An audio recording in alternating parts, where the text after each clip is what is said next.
have to send, like in cricket there are academies.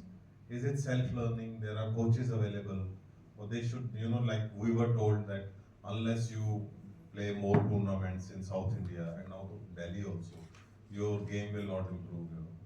So,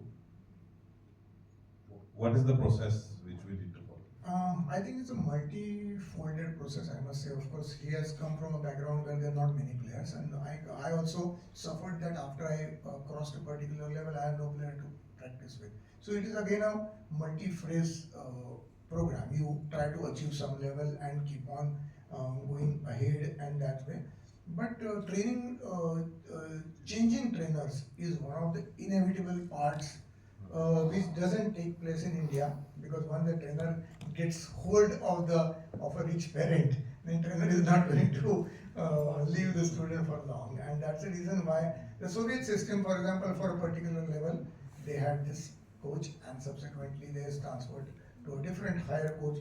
But they had such a powerful system that at the age of 5, a child from Baku was identified as a future world champion by Mikhail Botvinnik in Moscow, and this child at age of 5 from Baku, Garry Kasparov, went and settled down in Moscow, and he was made a world champion, I would say, because that's his first reply when he became world champion in 1985. The Indian team was watching him. We were lucky that the government of India sent us to watch the match. And they asked him that, how is that you are so strong? He became the youngest world champion at the age of 22. Then his record was broken by Gukesh Ram. So Kasparov was asked, how is that you are so strong at chess at this young, tender age of 22? He said, in a country where there are 4.5 million registered players playing chess, it is natural that one of them will emerge the strongest, and I just happen to be the strongest. So he gave all the credit to the system where there were 4.5 million players at that time.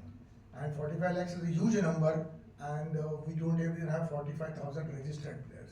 So we have a completely different pattern where there are several parents who are putting into a lot of money and effort and coaching, and a very small, narrow class is maybe 36,000 is the registered players number in India now, less than what it was before lockdown. So these 36,000 are spending their lifetime savings, maybe 10,000 of them, on their children's training and those sort of. So that's not an effort by a society, it's an individual sacrifice of the parents, and then thereafter the kids themselves who really don't try to do what the neighboring kid is doing. So it's basically a much greater struggle for us, much greater sacrifice, and that's the reason where there's nobody to guide.